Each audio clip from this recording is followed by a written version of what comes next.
o'clock. Meeting call to order. Have a time of reflection and a special prayer for Jay and his family and all those other families that are suffering.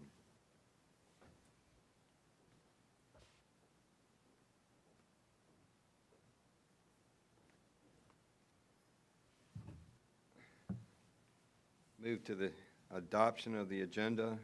So moved. Second. Any discussion? All those in favor? Aye. Any? Aye.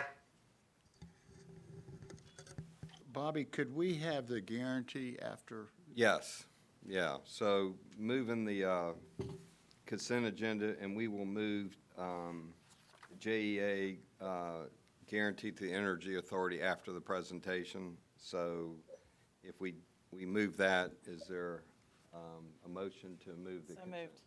Second. Any discussion? All those in favor say aye. Aye. Aye. Any Aye. opposed? Aye. Motion passed. Brandon, can you give us a safety briefing?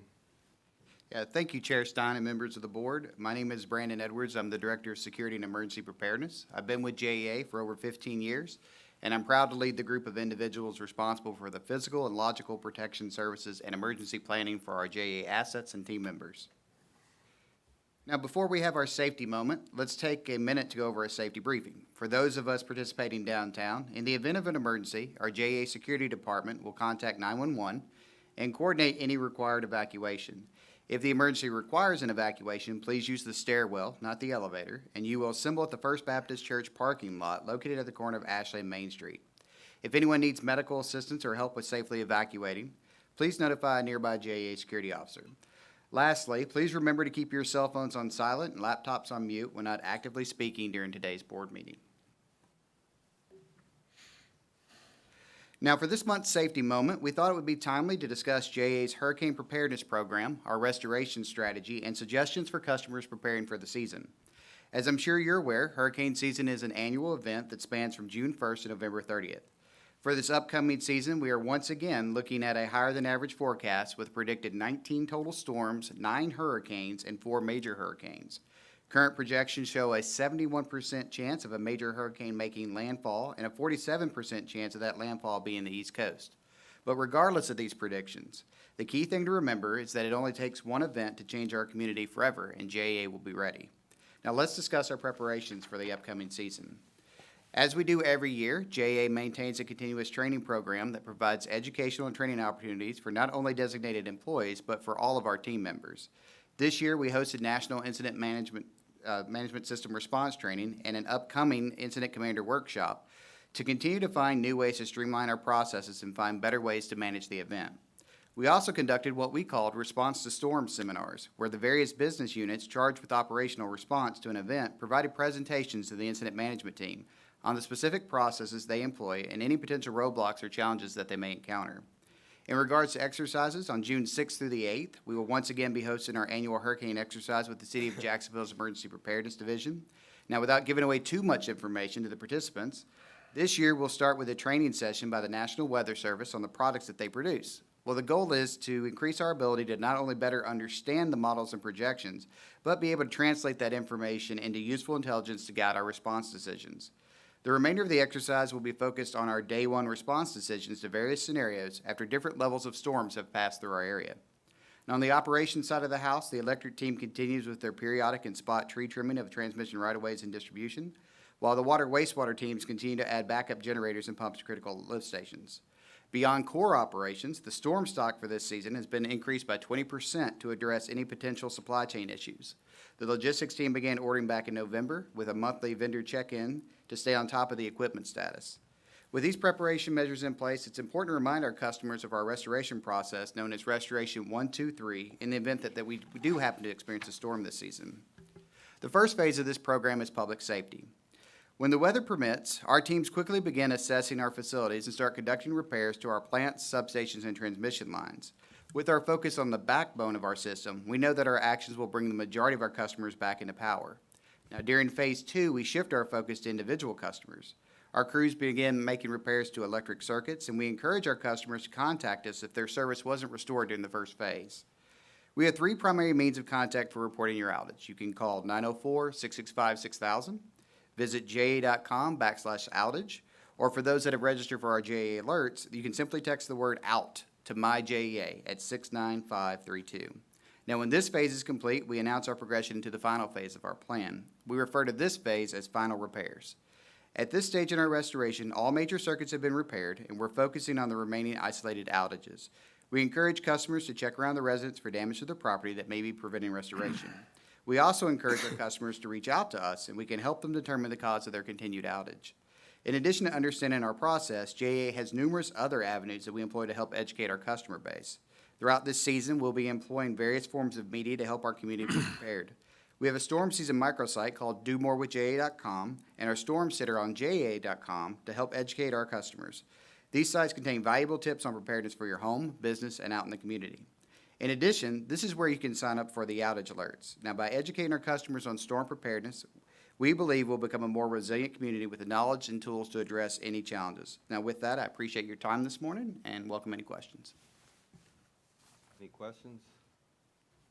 Well, you can talk articulately, quickly. It's impressive, yeah. Thank you. General Finance and Operations Committee report. Yeah, thank you, Chair Stein. So, first of all, the Finance and Operations Committee, newly formed, met yesterday, and I'd like to thank fellow committee members Marty Lanahan and Rick Morales, as well as Chair Bobby Stein and John Baker for attending and providing valuable feedback.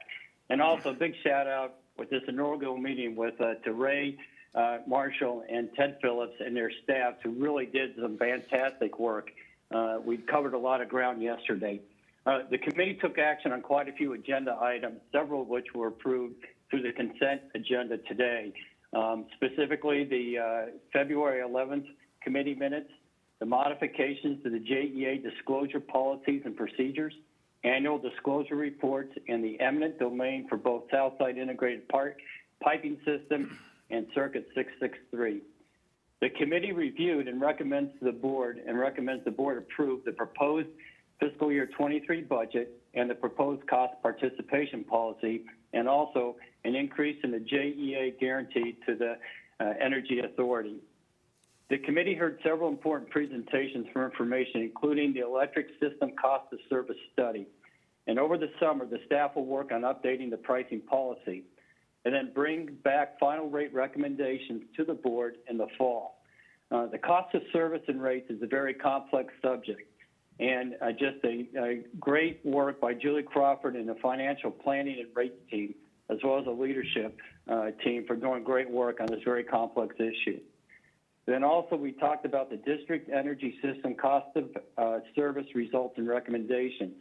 And JEA and Jacobs Engineering have collaborated to develop a financial plan for the district energy system. Staff is recommending a new set of rate components and customer connection agreement terms.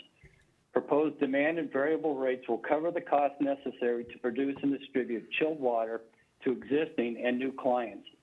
Initiating the system growth strategy will help stabilize and expand the district energy system programmatically. And at the August 10th board meeting, staff will submit recommendations and requests to the board to call for a rate hearing. Our next Finance and Operations meeting will be on September 9th, and I'll be happy to answer any questions. Any questions of the general? This was just a reflection on the committee meeting from yesterday.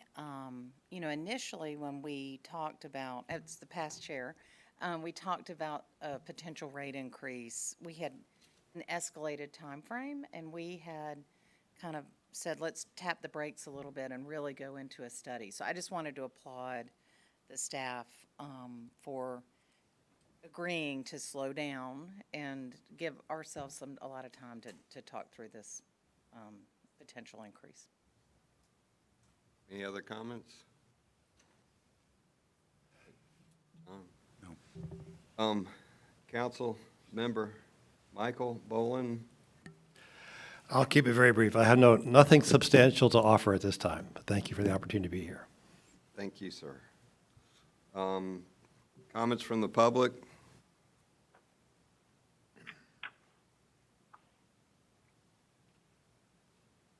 This is Landon. I can go ahead and proceed with the public comment section. I do not believe we have received any via email, but we will go ahead and proceed with the WebEx.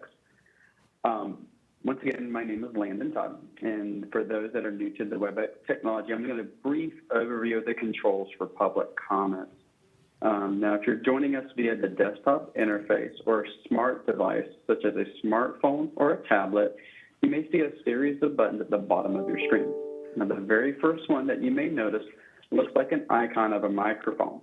If it's red, it means you're muted and will be on mute for the majority of today's meeting. Now, if you're recognized to speak or asked to provide comment, you will click on that button and it will turn green. This will mean that you're unmuted and people can hear you. Now, I ask that you use this option to remain on mute when you're not speaking. This will allow us to reduce the amount of background noise and have the most productive meeting possible. Now, I have also enabled the chat capability. Now, if you touch your screen or scroll next to the participant icon, you'll notice an icon that looks like a caption bubble. If you click on that, it will bring up the chat window. Please direct all questions there if you're unable to use your hand. Now, located on the right side of the icon, you'll see an icon that's labeled participant. This option will allow you to see a long list of individuals who have joined today's meeting. At the top of this list, your name will be visible, and to the right, you'll notice a gray icon that looks like a hand. If you click it, it will turn blue, letting me know that you'd like to be recognized for comment. Now, for those that have called in directly, there's two additional ways you can notify me of comment. The first is by pressing *3 on your telephone, which will raise your hand, and by pressing *6 to unmute your line.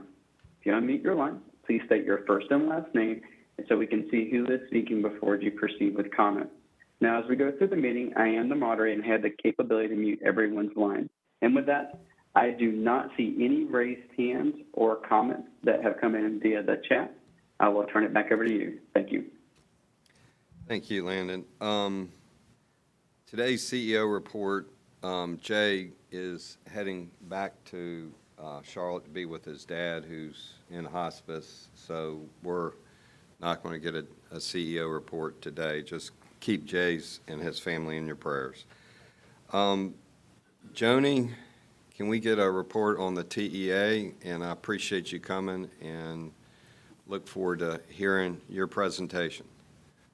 Thank you, Mr. Chairman, and good morning all. I'm honored and happy to be here this morning and to share a bit of information about the Energy Authority, or TEA. So I am currently the president and CEO of the Energy Authority. I've been honored to be a part of it since the beginning. I was actually on the launch team back in 1997. And I would give a nod to Chairman Stein and the JEA Board for their wisdom and foresight in creating TEA and their instrumental influence in bringing TEA to Jacksonville as well. So with that, I will give a bit on the origins of TEA. Similar to many other industries, the airline industry, the telephone industry, the origins of the Energy Authority were really with the FERC, the Federal Energy Regulatory Commission's orders 888 and 889, which deregulated the industry and opened up transmission. So for those who may remember, it was in the days of Enron and Dynegy and the other power marketers, and I was always impressed with the foresight and wisdom of the public power entities who created TEA. They were some of the largest public power utilities in the nation, and yet recognized the benefits of economies of scale and what could be done by partnering together. And certainly not wanting to entrust their book to an Enron, decided to create an entity that was wholly owned by public power and existed to serve public power. And so with that, TEA was created in 1997. What's interesting, and we have worked through this with our board, is that the disruptive forces and challenges as well as opportunities that we see in the market today are even more so than what they were 25 years ago. So the fact that we have this clean energy transformation with coal-fired units being retired, challenges with delivery of coal, you have renewable generating assets, which are intermittent, solar, wind, et cetera, and distributed energy resources. There are a lot of challenges and opportunities in the market today that are making the ability to partner and work together and the benefit of those synergies just as important, if not more so, than they were 25 years ago. So TEA, and my employees hear me say this a lot, to start with why, we exist to serve JEA and our other members. So that is why we exist. How we do that and the way in which we do that has evolved and changed over the last 25 years. But that core why we exist remains just as true today, to serve our members. We are rooted in the values of public power, and so because we are based in Jacksonville, Florida, we often talk about TEA being a bridge.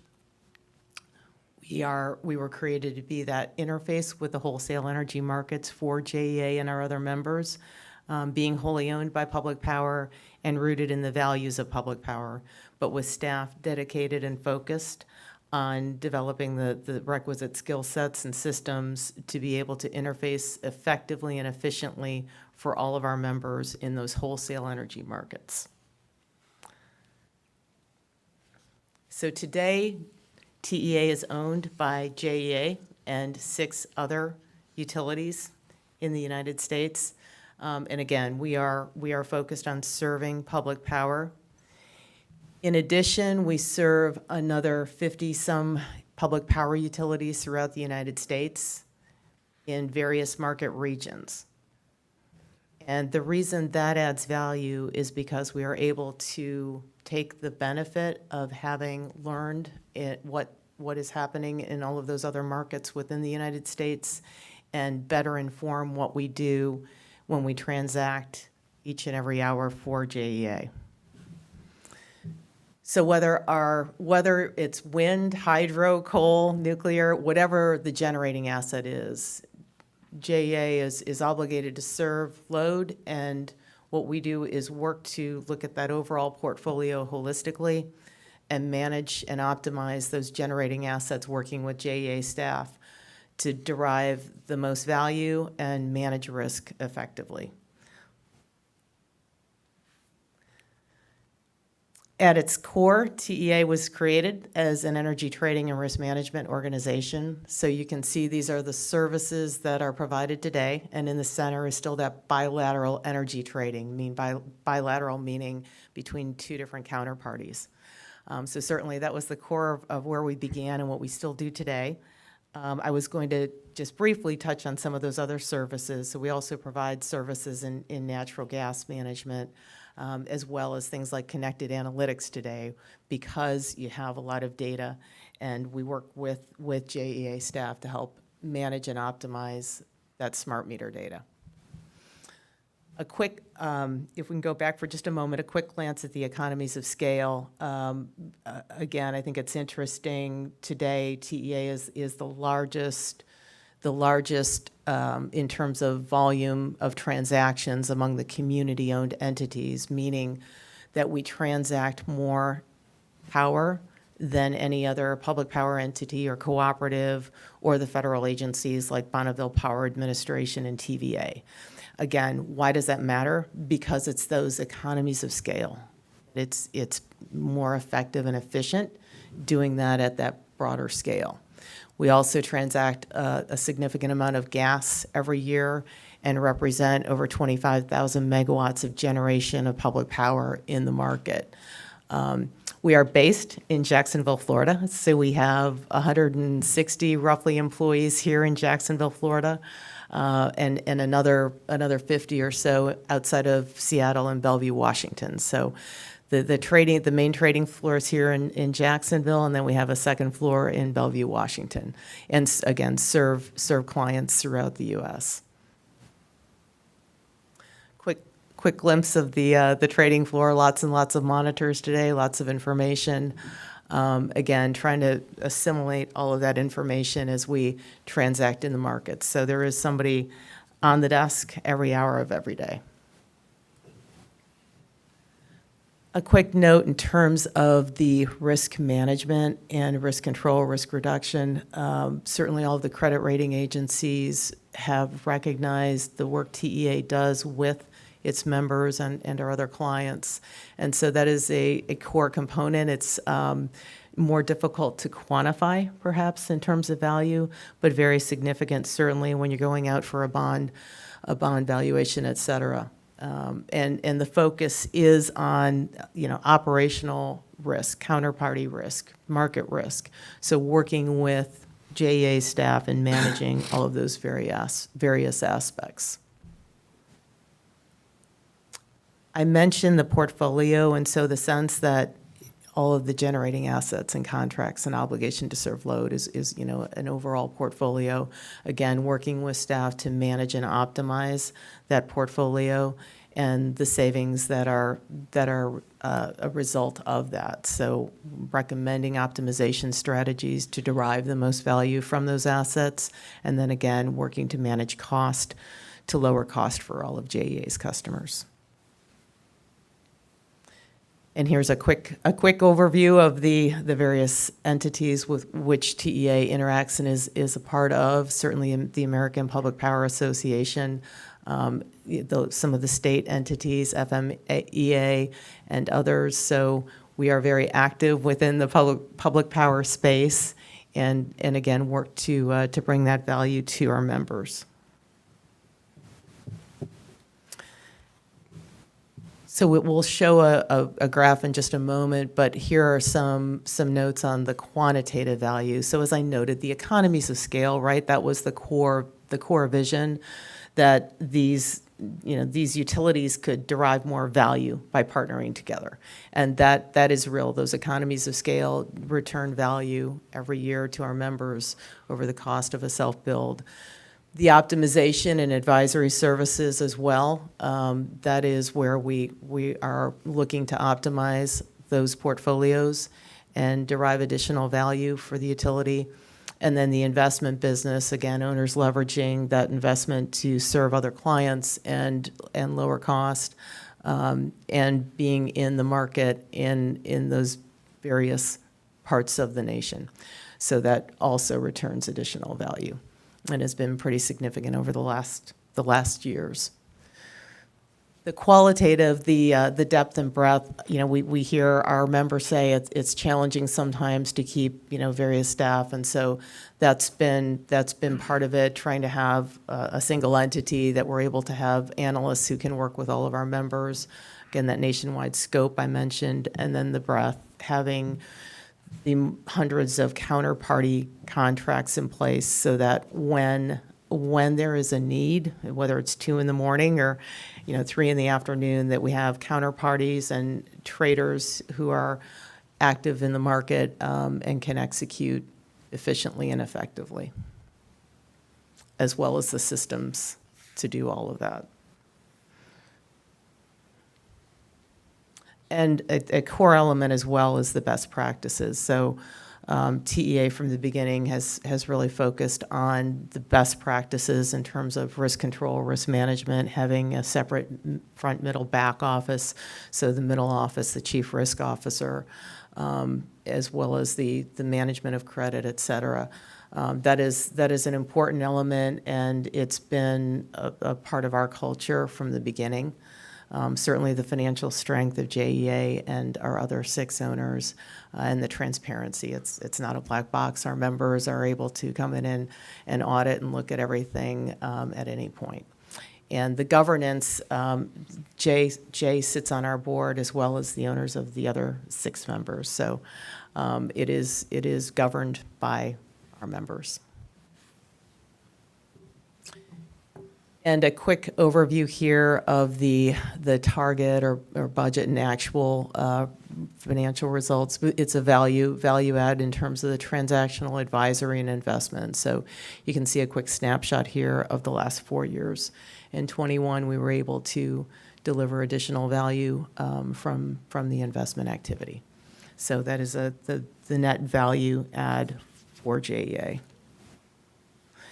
And then last but not least, our strategic plan, Driving Innovation. So the Board of the Energy Authority in August 2020 approved this Driving Innovation strategic plan. As always, focused on operational excellence. That is the core of what we do day in and day out. In addition, though, recognizing all of the changes that are coming with the clean energy transformation and how the industry is evolving and changing, we're also looking at the business model with our board to determine what, if any, changes need to be made there to provide additional value, the cultural transformation, given everything that is happening with staff, and then strategic growth and innovation.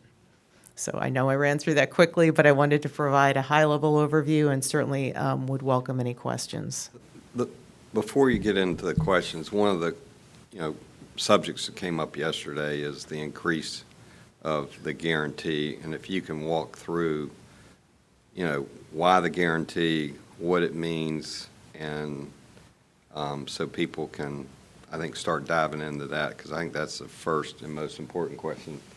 And then we can add, any other questions people have. I would be happy to. So the guarantees have been in place from the beginning, and actually the guarantee has not changed in value in the last 15 years, so it's been a static number. The owners today, the seven member owners of the Energy Authority provide those guarantees for TEA to operate. So from the beginning, we have been a nonprofit instrumentality of our members, so we don't have large balances or assets. It is, everything goes back to the members ultimately. Given everything that is happening today with that clean energy transformation, right, we have seen significant increases in volatility in power prices and natural gas prices over the last year and a half, especially the last 6 months. And so it's that integration of intermittent renewables, it's the coal retirements, it's the coal delays in terms of deliveries, not to mention the geopolitical influences which have been significant this year, so which are ramping up the cost of gas. So we're seeing tremendous additional volatility. We would have been looking, there was a need to increase that guarantee amount. It's certainly been exacerbated by all of those events in the last 18 months. So that's where TEA is able to execute all of that trading on behalf of our members. But what's the real risk? Explain the risk here, because I think that's the biggest Absolutely. concern.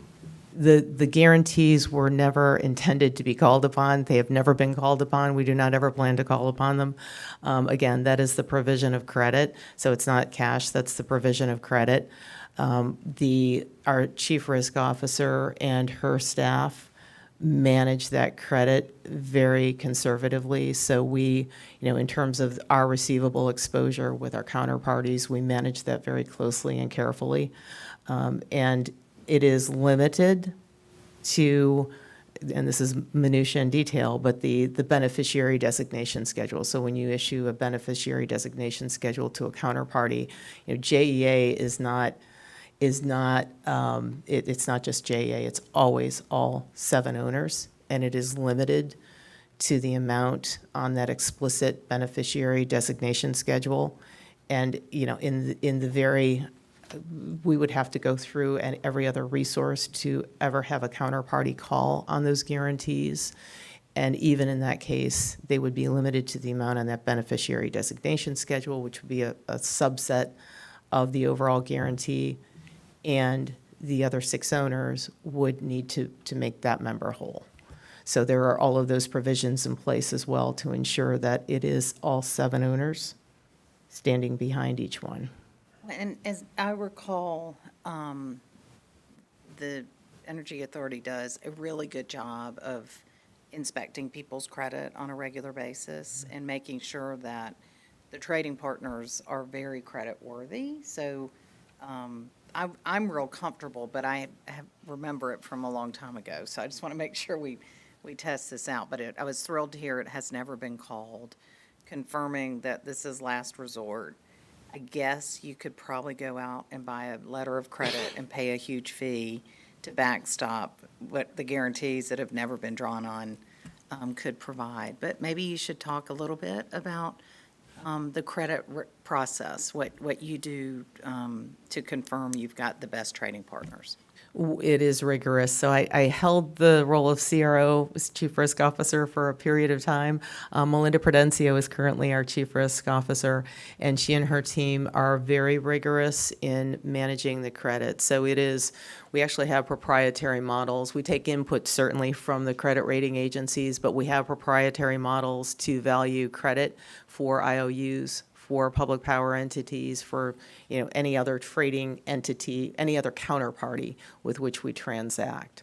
And so that is approved by our risk management committee, reviews by finance and audit, et cetera, and is very defined. And so the real-time credit availability is managed by our middle office, and that is available to our traders. So that is real time and managed very, very closely.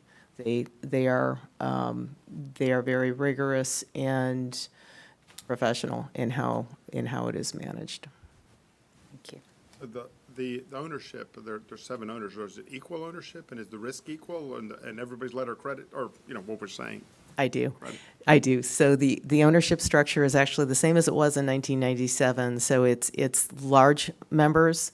The 3 original were large members, including JEA, and then you have medium-sized members. So there was a dividing line based on that original ownership. So today we have 5 large owners and 2 medium-sized owners. So the large members have a 3-to-1 ownership share, 3-to-1 in terms of benefits received and cost, as well as voting structure. So the large members also have a 3-to-1 vote, and the medium have 1 ownership share. So it's 17 ownership shares today, and JEA is a 3/17 owner.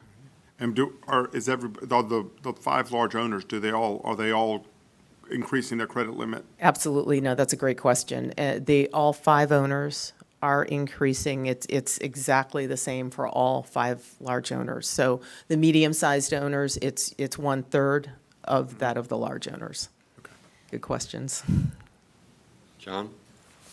Joni, I can't think of too many examples where your customers have gone broke, but Enron comes to mind. Is that a fair example of what can go wrong with a counterparty, and how did you all do when that happened? That's a great question. Thank you, John. And it's interesting because I always think of the wisdom of JEA and the other founding members in creating TEA because they didn't want to entrust their book to an Enron, right? So our credit from day one has been very rigorous, and we actually exited the contracts with Enron before they declared bankruptcies. We did not lose a dime. And, I'll state that we were trading electrons when they were trading all kinds of different things. Yeah, there was a difference in what they did. We made money when we started this thing. We made money when they went broke, because our mission was trading electrons and making sure that we provided power in brownouts and when the system of the existing utility was at need. Would that be a correct? Absolutely, yes, and yes. So I'm prone to oversimplify everything. It just helps my brain. She says, Bobby, prove it. No, that did not say that. I oversimplify. So for the JEA, from our perspective, as a member, I think it's as simple as we wake up in the morning and decide, is it cheaper to buy power from our partners or to produce our own power? Are we still, did I oversimplify that once again? Because we can we can make those decisions. Well, and there are JEA folks in the room who can speak to the reliability and transmission aspects, certainly. But I mean, there is a core element of, yes, you want to, because if you can purchase more economically from the market than you can produce, and it is simplifying, but, in a given hour, given day, a given week, if you can purchase more cheaply, you want to optimize, and vice versa. If you have the ability to sell into the market and optimize that generating asset, right? Because any dollars you generate additionally with that generating asset go to offset your customer's cost as well. Anyone from JEA want to jump in? Well, in that oversimplification model, it, I think, helps identify where there's a potential receivable risk. If there was somebody that purchased and they didn't pay us back, but it doesn't happen because, again, of the credit quality. Absolutely. And what I didn't mention, which I probably should, is the exclusivity provision. So again, when TEA was created, they recognized the need to have an avoidance of confusion in the market. And so we have an exclusivity provision. So any transaction that is a year, from next hour out through 1 year needs to go through TEA. So JEA and our other members will can choose to use TEA or not for longer term transactions, but a year in, we have that exclusivity. And so those, again, we manage credit across the board, whether it's next hour or 10 years out. But there are more transactions within the space of the first year, and certainly managing credit within that space. So those guarantees, again, provide that ability to execute, within that exclusivity provision. We are obligated to ensure that we have the resources to execute effectively on behalf of all of our members within that space, as well as for the longer term transactions where we may be asked to assist. General, Dr. Faislin, any thoughts, questions? Yeah, Bobby, if I could. Hey, Joni, thank you for a great presentation. I got a simple question. With 2 slides ago where you're showing the transactional advisory and investment bar graph, and just for the 2021, what's the huge increase in the investment portion compared to 2018, 19, and 20? That has me curious. No, understood, and that's a good question as well. I appreciate that. That was based on market volatility, so we were able to we're in a position where we were able to execute on market volatility and provide some additional value for the members. It was purely a function of the market that, we were positioned well, but the market, as some of you may know, last Winter Storm Uri, I believe it was 72% of the United States was covered in snow. We had 17 clients impacted through that entire mid-continent. It was the severity of the cold, the length of the cold, and the sheer geographical area of the cold was significant. And so, we were working with our clients, but at the same time, we're able to derive some value from some of those positions. It was a challenging weather event for sure. I know we all know people, within the state of Texas who suffered with that as well. Great, thank you. I don't have any questions, but I do appreciate the thoroughness of the presentation. So thank you. Absolutely. And the one other thing I'd say to everybody is, if you get a chance to go see TEA, because it's an impressive asset for Jacksonville, and it's been here 25 years. As I said to Joni, it makes me feel old. But maybe after they move. When is the move supposed to happen, Joni? September, October. yeah, but even today, going over to the TIAF building, it's impressive. So if you get a chance, I would do that. Is there a motion to approve the increase? So moved. Second. Second. Second. Any discussion? All those in favor? Aye. Aye. Any opposed? Joni, thank you. Thank Yeah. you very much. Thank you. Thank you, great presentation. Appreciate it. Don't Very let up. helpful. Brian Dewberry, JEA performance update.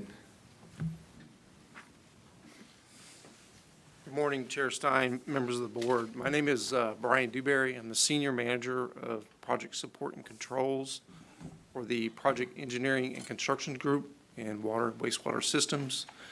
I've been at JEA for 10 years and have the privilege of leading the group responsible for the scheduling, estimating, and cost control for capital projects in water, wastewater.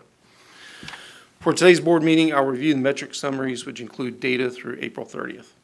For this month's update, the majority of our metrics are performing strong, but we do have a few that are suggesting some level of risk, color-coded as yellow, and one that is firmly in the red. Overall, O&M spend is currently below the 95% target of $441 million. The current year-end projection is $426 million. This projected shortfall is not driven by any one business or department within the company, but is broadly spread across the organization and is a reflection of the level of discipline to execute on our spend plans in fiscal year '22. For fuel and purchase power, the gap between year-end forecast and budget continues to grow as commodity costs continue to rise. Wholesale purchase power prices are highly correlated to natural gas prices, and natural gas prices experienced a substantial gain since last month. Natural gas prices have soared to a 14-year high. Only the unhedged portion of our expected purchase power and natural gas volumes were impacted. JEA has approximately 66% of fiscal year '22 expected natural gas and wholesale purchase power hedged at fixed prices. For capital spend, we are currently projected to meet our target for fiscal year '22. However, to do this, we would need to spend more than double our current spend rate through the remainder of the year. Because of the risk in current market conditions and supply chain disruptions, we want to draw attention to this metric. On a very positive note, we want to again recognize the safety culture of JEA. To date, 7 months through fiscal year '22, we have not experienced any lost time injuries. And finally, pay for performance is currently projected at 2.66% of base salaries. This concludes the monthly performance update. We're happy to answer any questions you have. Any questions of Brian? Mr. Chairman, do you have any sense of what the price of gas is cost our average customer?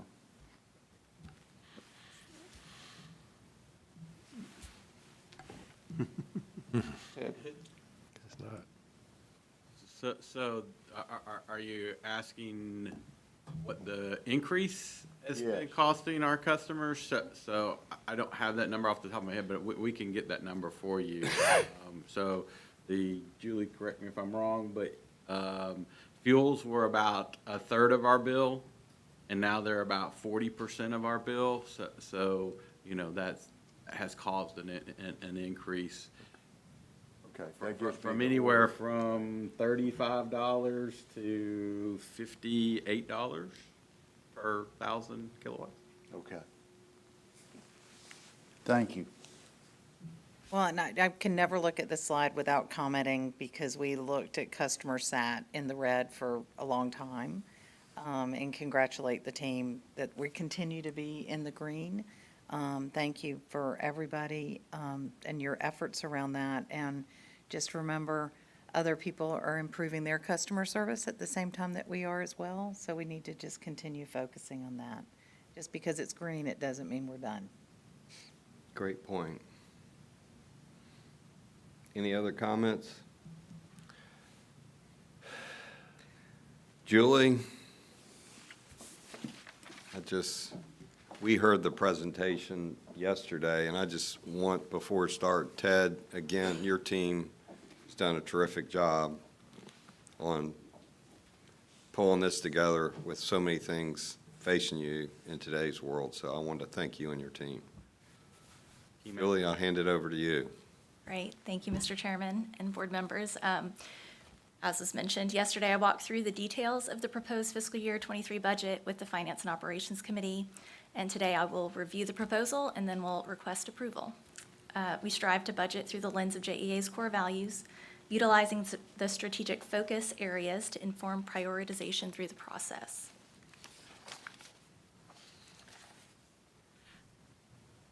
Proposed fiscal year 23 budget was developed with a focus on sound financial decisions. The non-fuel operating and maintenance expenses have increased year over year.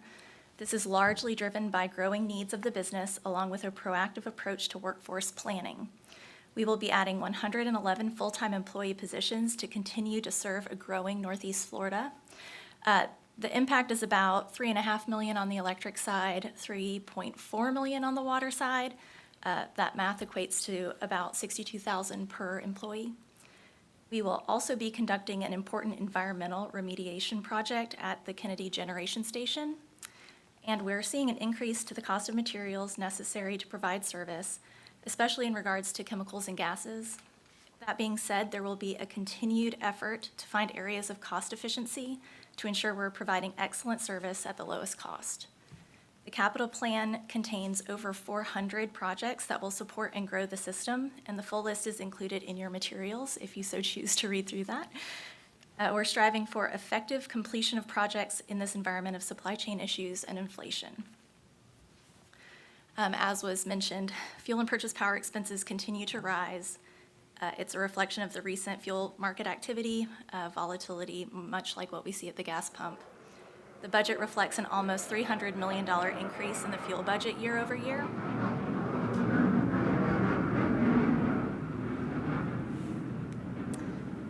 However, we're continually working to reduce that number through planning and hedging activities, all in an effort to mitigate impacts to our customers as much as possible. In preparation for the Vogel units coming online, we're planning to deposit $124 million to the non-fuel purchase power rate stabilization fund. The funds can then be drawn down strategically to smooth the progression of base rate increases through the years. This budget is intended to be supported by a mid-year base rate increase on the electric side, tentatively planned to go into effect April 2023, stable water rates, and a chilled water rate restructuring, all essential to lay the foundation for future growth. And this is an illustration that breaks down the electric components of the operating budget into a dollar. Fuel and purchase power is overwhelmingly the largest component. And then just like the electric side, this represents every dollar in the water system budget, with the majority going to capital projects. The fiscal year 23 budget is a result of proactive decision-making and addresses business needs. The resolution for budget approval in your materials is accompanied by the fiscal year 23 operating and capital budget schedules for all systems that will be submitted to the City of Jacksonville by July 1st per our charter. And with that, I'm happy to answer any of your questions. Any questions for Julie? We sat through your very detailed presentation, many of us, yesterday, but I wasn't sure if there's any other questions. I would encourage everybody who is interested in the rate scenarios to attend the Finance and Audit Committees in the coming months, because that's where a lot of the pre-work will be done to get to the board-level decisions. It's always interesting when we go through that process, and would also ask in that process that we get as much insight as possible into what others might be doing, our peers throughout the state with base rate adjustments, because I can't imagine we're the only utility that is facing increased cost, or candidly, any business. Every business is facing increased cost. Absolutely. I look forward to that. And Joe, you'll do a great job navigating that process. Finished? Finished. Move to approve the budget? Is there a second? Second. Any discussion? All those in favor? Aye. Aye. Thank you so much. Thank you.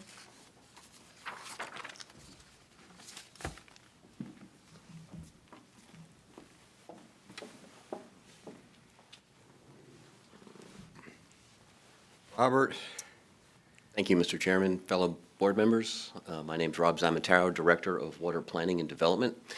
And today I'd like to touch on some high points of a proposed cost participation policy.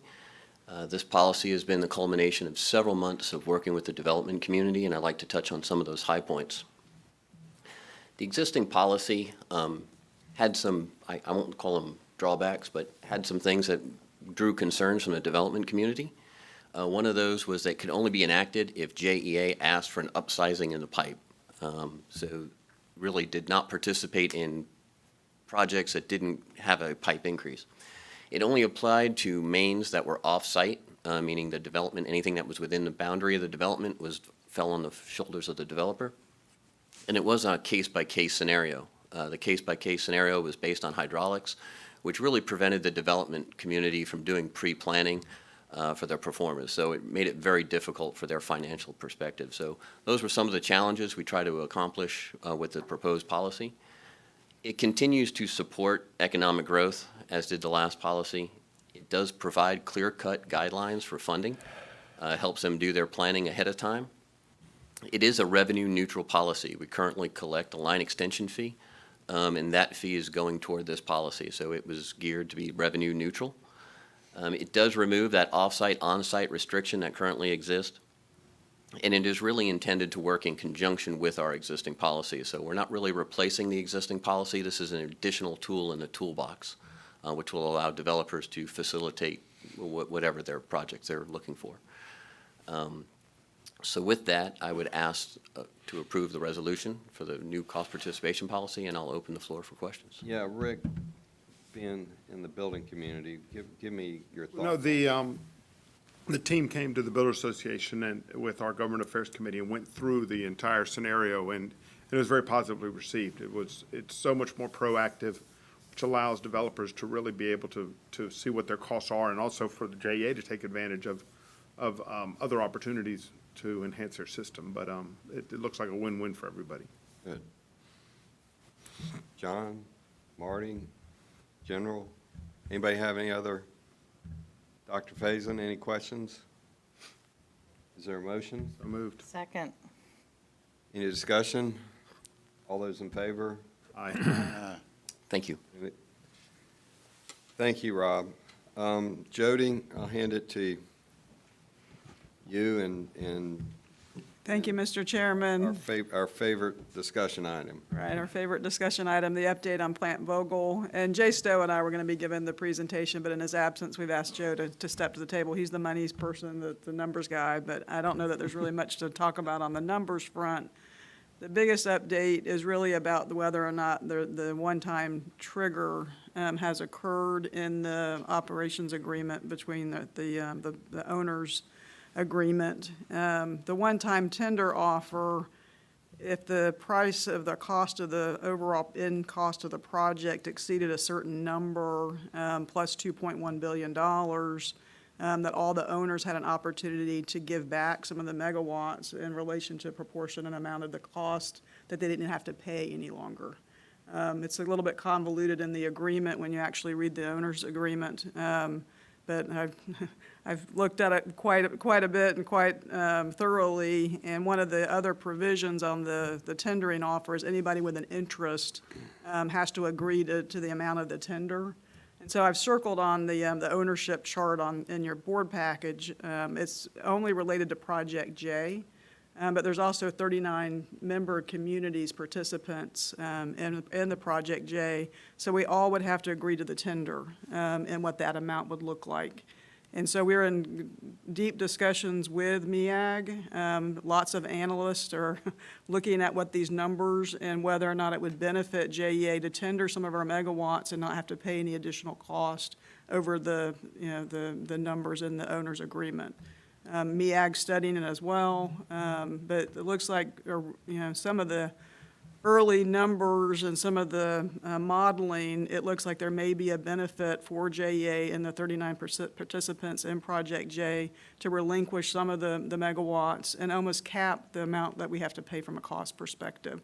But what that number looks like, I don't have that today to share with anybody. And Joe, if there's anything that I've missed on this tender offer that I've tried to put just the one slide to explain it, and it's a little bit complex. It's very complicated, Jody. You did a terrific job. I did speak of the total cost increase for Project J yesterday, and at the time of the Westinghouse bankruptcy, the construction cost was capped. Now, there were some change orders that went through, but Project J's share of the total cost of the units 3 and 4 was approximately $2 billion, and we disclosed that figure several years ago. Subject to replacing Westinghouse with Bechtel now, the costs have continued and the time to complete have continued to increase, and we're going to disclose either late today or early tomorrow a total Project J cost just under $3.4 billion. That's a 68% increase since Westinghouse filed Chapter 11. So significant cost pressures. This does give us the ability to cap that cost, and so MEAG and its member cities and JEA are going to give this a serious consideration. What's the timing?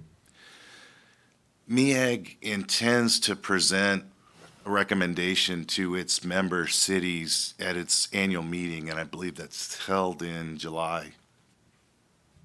So is that an item that would technically be a settlement and would come back before this body? Or is that something that you all can do yourself? I'm just unclear on whether, what our role would be. Yeah, we're just an off-taker from the purchase power agreement with MEAG. MEAG as the owner is the one that has the rights to do in the tender offer based upon our suggestions. We may want to come back to this board to get guidance, but I don't know that there's a proactive vote necessary from the board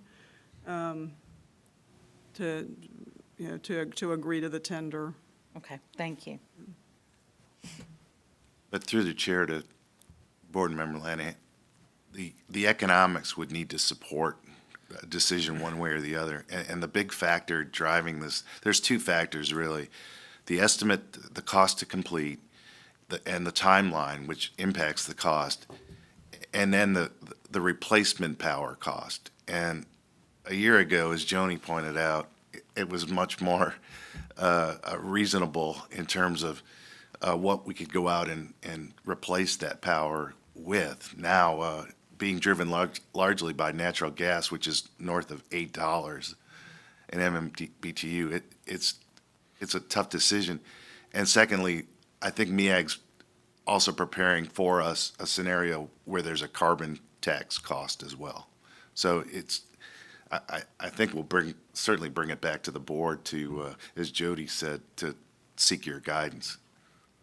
Yeah, and just another thing on the timing issue is whether or not that the tender offer has been triggered is in disagreement of the parties. I put that on the slide, but I didn't really speak to that. That Oglethorpe and MEAG believes that the tender offer has been triggered based upon the forecasted cost and from the VCN 19 plus the $2.1 billion.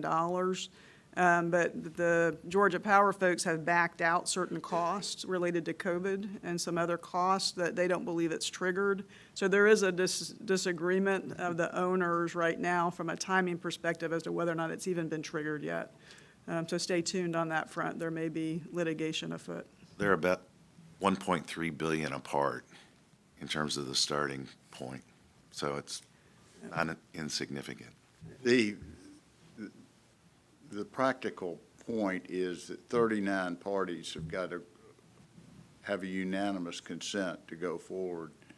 I'm not sure you could get 39 people to agree on anything. Yeah, we've been having lots of debate and discussion with MEAG on that point, and they believe from their guidance and their perspective that MEAG would have the ability to, if it makes sense for their communities and the participants, that they could get them there. Really? Yeah, so we again, they're going to have their annual meeting, and at that time. They've worked well together for a long, long time. Yeah, but I'm concerned about that as well. One thought, Jody, General DeSalvo has gone, taken the lead from the board standpoint. It might be worth getting the general to give us an update at our next board meeting to get him engaged if he's willing, to get a sense of where we are in this whole process. Yeah, General DeSalvo has reached out with the request that we even have someone from MEAG come to our next board meeting as the owner, and that we're, working very well with currently today, and to have a MEAG representative. I know that you had asked in the past to get someone from Georgia Power, but I don't think that that's going to work. But maybe someone from MEAG could come as well and maybe co-present with General DeSalvo. I don't understand where Georgia Power, but that's another subject. But yeah, if we can engage General DeSalvo, he's been a great asset, and I think from the board's perspective to give to the public is having a board representative involved, as John started that process, and I think it's good to continue that process if the general will be willing to do. Yes, and the other thing that we're in the process of scheduling is another trip to the facility. And at the bottom on the banner, they have not changed the commercial operation dates as of today. They're still targeting March of 2023, or the first quarter of 23 for Unit 3 to come online, and December of 23 for Unit 4. Those dates have not shifted as of today. The total amount of power that we will be buying is 200 megs? 206. 206. 206, okay. Yeah. So 206 is the total amount of power we'll be getting out of this if we stay where we are. Correct. Okay. And it would be interesting to know what that would go to. Yes.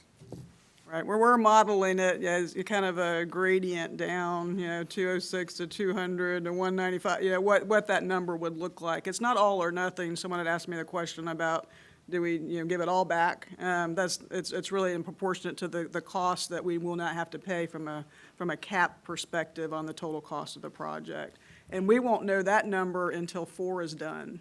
So the other issue too is we're not going to really know what the end cost is until Unit 4 is complete in December of 2023 or beyond. Jody, Joe, and happy birthday yesterday. Thank you, Chair Stein. Yeah, thank you for everybody. I know this is a challenging situation where we have no say-so, and y'all have done a great job just working through a difficult situation. So thank you. Thank you, sir. That, is there any old or other new business?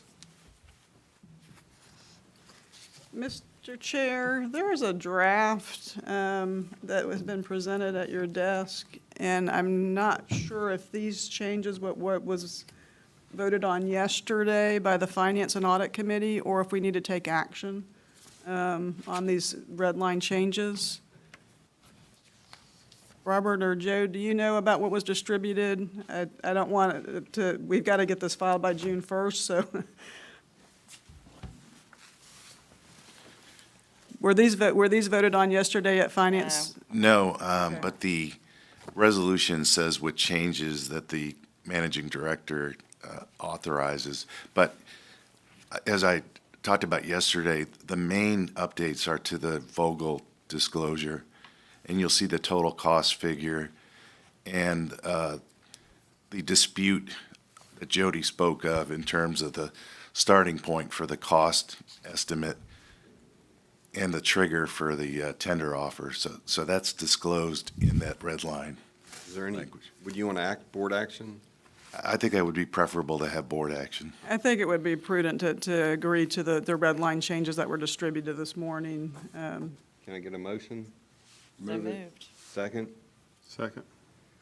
Any discussion? All those in favor? Aye. Aye. Thank you. Thank you. This is a disclosure. Yes, sir. Yes, sir. With that, end the meeting. Thank you, guys.